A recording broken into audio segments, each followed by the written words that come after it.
नमस्कार, मैं हूँ रामजी मिश्रा और आप मुझे देख पा रहे हैं ध्वन्यालोक गुरुकुल की कक्षा में।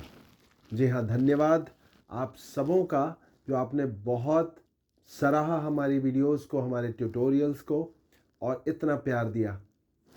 आगे भी आपसे यही उम्मीद करूँगा और आपके लिए आपको बताकर बहुत हर्ष महसूस कर रहा हूँ, अच्छा लग रहा है और आपको भी अच्छा लगेगा कि धीरे-धीरे करके बड़ी जल्दी कुछ महीनों के अंदर हमारी जो वीडियोस होंगी वो बहुत वाइड रूप में भी आएंगी, जैसे कि वोकल के अलावा इंस्ट्रूमेंटल, वोकल में भी Indian classical, Indian semi classical, light music, गायकी को कैसे डेवलप करें, इम्प्रूव करें और इंस्ट्रूमेंटल म्यूज़िक में तबला, हारमोनियम, ढोलक, वेस्टर्न म्यूज़िक में बहुत सारी चीज़ें, गिटार, पियानो, ड्रम्स, ये सारी चीज़ें आएंगी धीरे धीरे।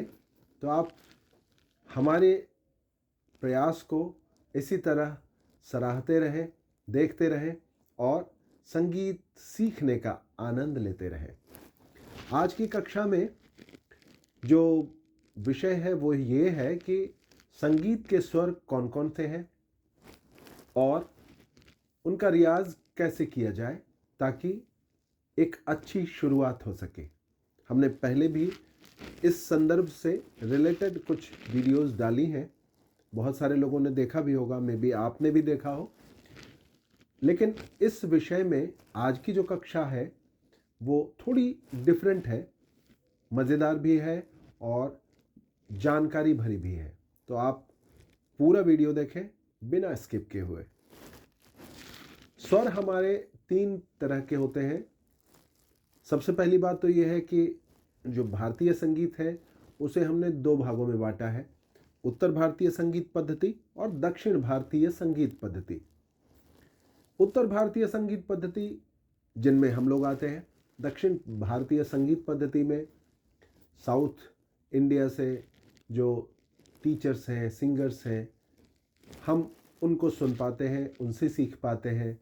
दोनों म्यूज़िक में डिफरेंसेस हैं, लेकिन बहुत सारी चीज़ें सिमिलर भी हैं, जैसे कि स्वर, स्वरों के प्रकार, स्वरों के लगाने का तरीका थोड़ा डिफरेंट है, लेकिन स्वर और स्वर के प्रकार, उसकी महत्ता, उसका इम्पोर्टेंस सेम है। तभी तो एक इंस्ट्रूमेंट होता है जिस पर हम south Indian music, north Indian music, न सिर्फ इंडियन म्यूज़िक बल्कि वर्ल्ड म्यूज़िक को भी उन स्वरों से बजा पाते हैं। तो आइए सबसे पहले मैं बताऊं, उत्तर भारतीय संगीत पद्धति के अनुसार स्वरों को 3 भागों में बांटा गया है: शुद्ध स्वर, अशुद्ध स्वर और अचल स्वर। शुद्ध स्वरों को प्राकृतिक स्वर भी कहा जाता है क्योंकि ये नेचुरल है।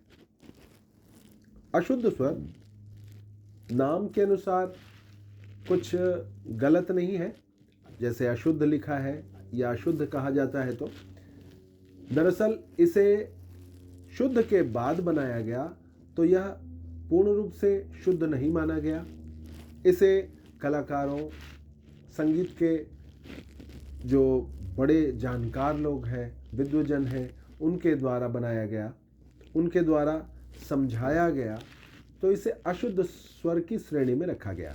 अशुद्ध स्वर 2 किस्म के हैं, कोमल और तीव्र स्वर। कोमल स्वर 4 है और तीव्र 1 है।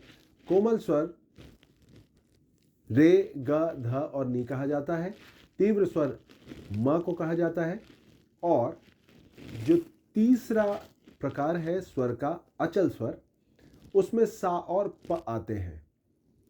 कुल मिलाकर स्वरों की संख्या शुद्ध और अशुद्ध को मिलाकर 7 और 5 12 स्वर होती है। 7 और 5 12 स्वरों का एक परिवार होता है जिसे हम सप्तक कहते हैं। सप्तक 3 प्रकार का है: मंद्र सप्तक, मध्य सप्तक और तार सप्तक। अगली कक्षा में हम इसे विस्तार पूर्वक जानेंगे भी और उसका अभ्यास भी करेंगे। इस कक्षा में मैंने आपको वोकल की स्वर के माध्यम से क्या प्रकार हैं, कौन कौन से प्रकार हैं, इसे बताने का